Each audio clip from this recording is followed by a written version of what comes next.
जब तुम हर हफ्ते यहाँ आते मुझे लगता था तुम मुझसे मिलने आए हो, पर तुम मेरी पीठ पीछे इस नौकरानी के साथ गुलछरे उड़ाने आते थे।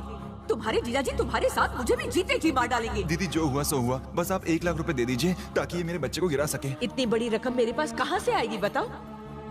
माना घर की बागडोर औरत संभालती है, लेकिन पैसे का सारा लेन देन उनके बड़े बेटे के हाथ में है। लोग इस खानदान की इज्जत करते हैं और मैं इसकी इज्जत पर दाग नहीं लगने दूंगी।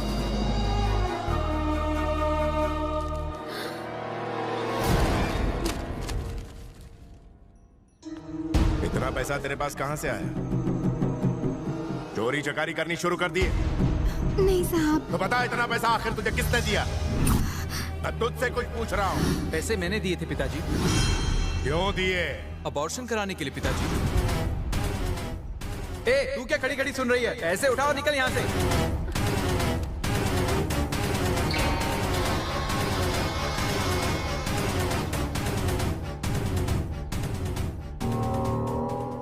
तुझ जैसे बिन माँ के बच्चे को लाड प्यार देके मैंने बड़ी गलती की। घर की जिम्मेदारी तुझे सौंपी ताकि तू दुनियादारी को समझ सके, लेकिन आज तूने उस नौकरानी को माँ बना के मेरी परवरिश पर दाग लगा दिया। लक्ष्मी, आज के बाद इस घर की सारी जिम्मेदारी तुम पे है। एक बाप होने के नाते मुझे मजबूर होकर इसे सारी उम्र खाना खिलाना पड़ेगा, लेकिन अब से इसे नौकर की तरह घर के पीछे झोपड़े में रहना होगा। इस घर पर इसका कोई हक नहीं है। मेरे लिए ये हमेशा के लिए मर चुका।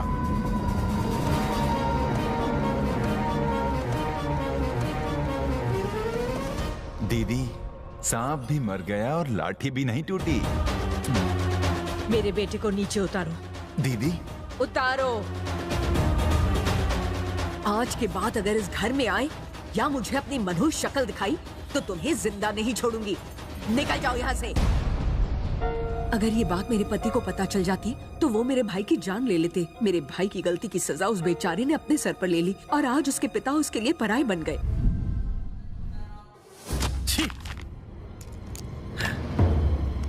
सुनने में आया है कि सोशल वर्कर हरिश्चंद्र प्रसाद अपनी सारी दौलत स्टील फैक्ट्री लगाने में फूंक रहा है। वो सब कुछ दांव पर लगा रहा है और सुना है कि बाहर से बढ़िया मशीनरी मंगवा रहा है। जमीन देने के लिए उसने हमें अर्जी लिखी है। आज वो जमीन तेरे हाथों से खिसक कर उसके पास जाने वाली है। वो जमीन जिसपे तू सालों से राज करता आ रहा है। वो लोगों की मदद करने की नियत से राजनीति में उतर रहा है। अगर वो जीत गया ना तो तेरा दबदबा खत्म और मेरी कुर्सी हमेशा के लिए छिन जाएगी। उसे आज की राजनीति की रत्ती भर भी समझ नहीं है। वो नहीं जीतेगा। ऐसा तुझे लगता है? लोग उसे भगवान की तरह पूछते हैं। उसे हराना मुश्किल है। तो ठोक देते हैं उसे। सोशल वर्कर्स और एक्टर्स लोगों को राजनीति में नहीं पड़ना चाहिए और अगर वो फिर भी इसमें कदम रखे तो उनके पैर काट देने चाहिए। ऐसी दर्दनाक मौत दूंगा कि उसकी रूह तक कांप उठेगी।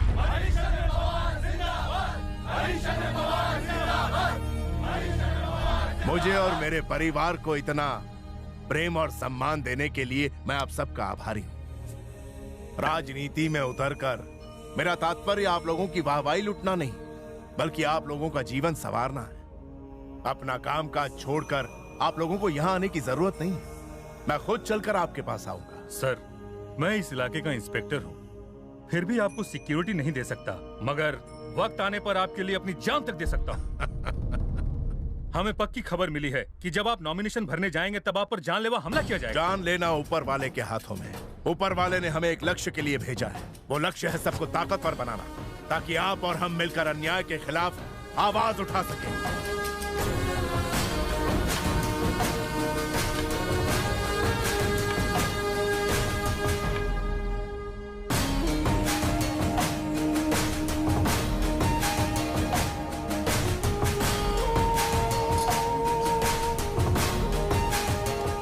मेरे साथ सिर्फ ड्राइवर और एक गवाह जो पेपर्स पर साइन करेगा। उसके अलावा इलेक्शन ऑफिस में और कोई नहीं जाएगा। सुनिए, लोग आपके साथ आना चाहते हैं लेकिन आप सबको मना कर रहे हैं। कोई बात नहीं, लेकिन कम से कम आज तो अपने बड़े बेटे को अपने साथ ले जाइए। लक्ष्मी, मैं इस रिश्ते को सालों पहले खत्म कर चुका हूँ। ना वो मेरा बेटा है और ना ही मैं उसका बाप।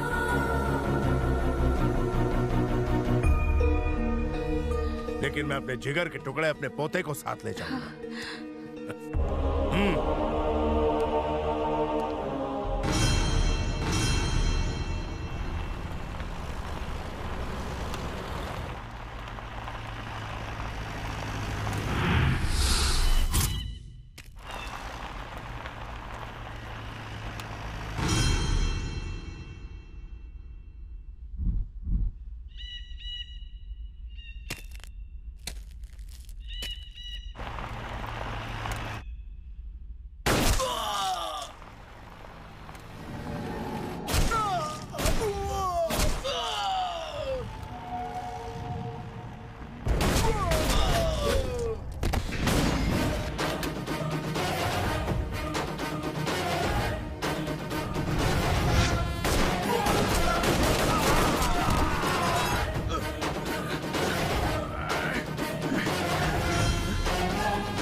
बुड्ढे का अब तक राम नाम सत्य क्यों नहीं हुआ? भाई इसे ऊपर भेजने का हमने पूरा गेम पिछाया था, पता नहीं साला लोचा किधर हो गया।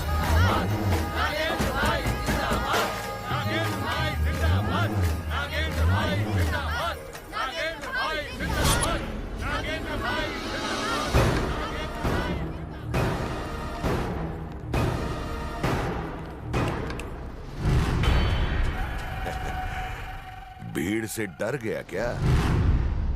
ये भ्रम है तुम्हारा। बुढ़ापे में तुझे सुनने के साथ साथ दिखाई भी कम देने लगा है क्या? तुझे क्या लगता है लोगों की भलाई की खातिर अपने पुरखों की सारी संपत्ति दान देकर तूने कोई बहुत बड़ा महान काम कर दिखाया है क्या? राजनीति कैसे करते हैं ये हम सिखाएंगे तुझे। बता रहे इसको। लोग भूखे हो तो अनाज फेंको, अगर खुश हो तो उन्हें दारू पिलाओ और मजे करने दो। जब जी आए किसी के घर में रह लिए, सो लिए और ऐश कर लिए। और अगर कोई तुम्हें अपने इलाके से हटाने की कोशिश करे तो उसका पूरा खानदान साफ कर दो। ये होता है एक लीडर। तुम्हारी सोच गलत है। सरकारी ऑफिस में आया हूँ ना, इसलिए मैं अपने साथ कोई हथियार लेकर नहीं आया हूँ तेरे कहने पर, वरना आज यहीं इस बुड्ढे का सर काट के इसे बताते कि सच क्या है।